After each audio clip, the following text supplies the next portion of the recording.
Bonjour à tous, j'espère que vous allez bien. Aujourd'hui, j'ai reçu le magazine qui fera des heureux au bureau, chez soi en télétravail ou même en sirotant un cocktail sur la plage. Vous l'avez compris, c'est la LST 133. Eh oui, la LST, on s'en passe pas. Bonjour à tous, salut Caro. Alors, dis-nous tout, qu'est-ce qu'il y a dans cette LST 133? Alors, on commence par un premier sujet pour permettre à vos applications d'ouvrir n'importe quel document avec l'outil adapté et d'attendre sa fermeture. Donc ça, c'est très pratique par exemple quand vous voulez sauvegarder le document dans une base de données. Grâce à cet article, vous avez tout le code qui permet de faire ça. Article suivant, c'est un article sur l'UI de vos applications. Comment personnaliser le look de 3 types de champs. Les champs notation, les champs interrupteurs et les champs boutons. Et en bonus, 6 conseils pour moderniser vos UI de manière générale. La taille des champs, les alignements, l'espacement, etc. Grâce à la LST, vos applications seront jolies et au goût du jour. Troisième sujet qui concerne la vérification des adresses postales. Bah oui, la qualité des données, c'est important. Vous faites de la vente en ligne? Vous êtes une entreprise qui commercialise des produits? Ou vous envoyez des mailings? Si vous souhaitez entre autres éviter les informations erronées, réduire les erreurs de saisie et d'envoi, cet article est fait pour vous. Donc ça, c'est super utile pour vérifier les adresses de livraison par exemple. Donc directement à la saisie, vous vérifiez si l'adresse existe. Et pour le réutiliser dans vos applications, c'est super facile. C'est une collection de procédures, vous l'intégrez dans votre projet, vous lui donnez l'adresse à vérifier et vous savez immédiatement si votre produit pourrait être livré. Ah, parlons algo. Comment faire des parcours imbriqués dans une base de données?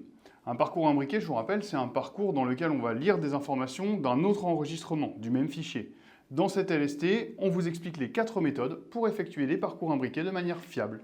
Donc les fonctions hsauve et hretourposition, les alias de fichiers, les requêtes SQL, le changement de clé pour se repositionner, vous saurez tout sur les parcours imbriqués. Ensuite, les emojis drapeaux. Donc lorsque vous présentez une liste de pays, c'est bien plus visuel d'afficher le drapeau directement. Tous les drapeaux ils sont affichables directement avec un caractère Unicode. Pas besoin d'intégrer les 100 images correspondantes au drapeau. Pour vous, c'est une collection de procédures à importer. Et un appel de procédure, code pays vers drapeau, et c'est tout. Ah, cet article, il est hyper pratique. C'est plus un secret, tout se dématérialise. Dans cette continuité, cet article il vous présente comment envoyer des recommandés électroniques avec AR24.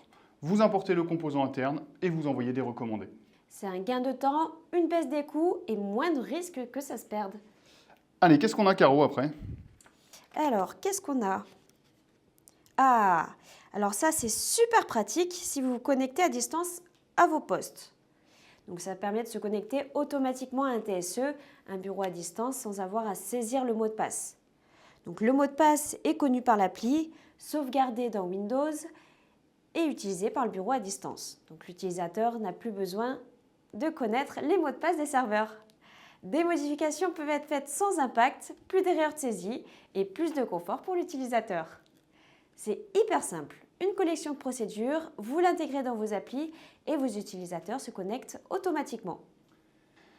Article suivant, comment agrandir la fenêtre de vos applications mobiles lorsqu'une liste se remplit. Ça c'est pratique et c'est facile. C'est un champ et pour ça, je vous laisse lire l'article.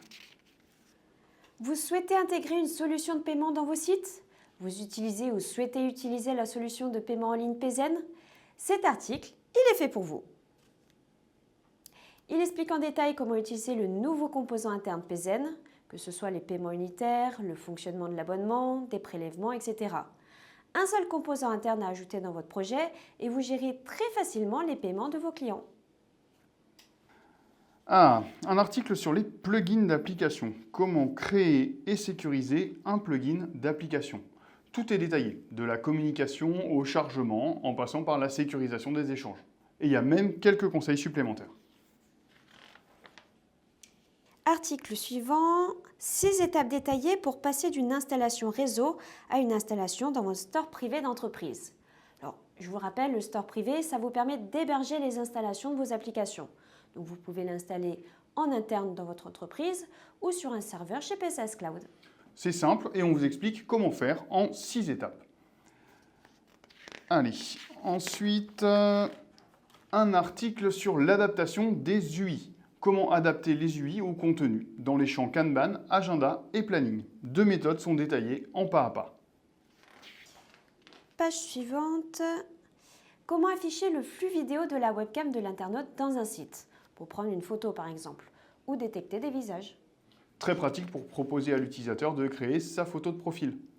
Et l'exemple vous fournit un modèle de champ directement réutilisable. Il suffit juste de l'intégrer dans vos applications. Article suivant.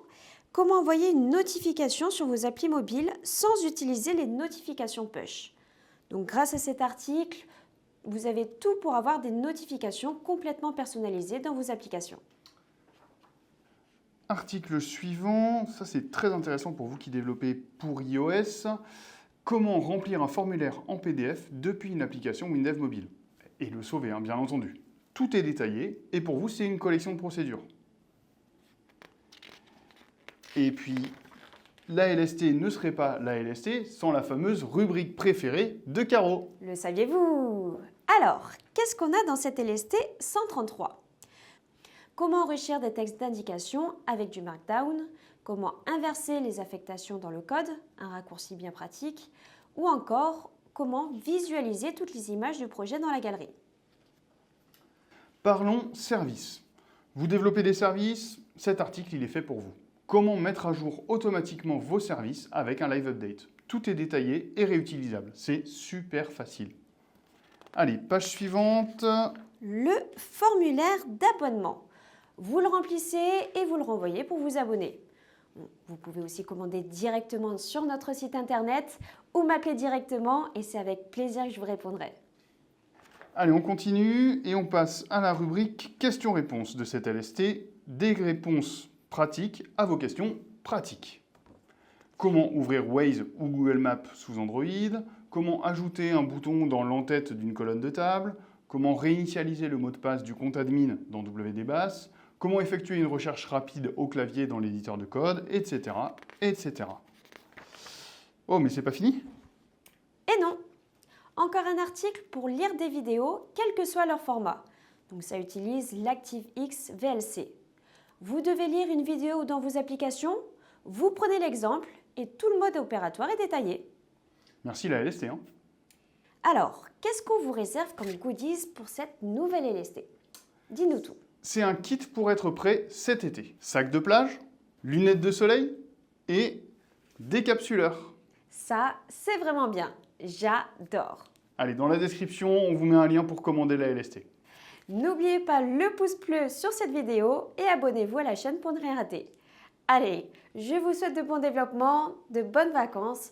Moi, je vais vite aller prendre des couleurs avec ma LST. À bientôt et on se retrouve très bientôt pour une prochaine vidéo. Salut à tous! Salut!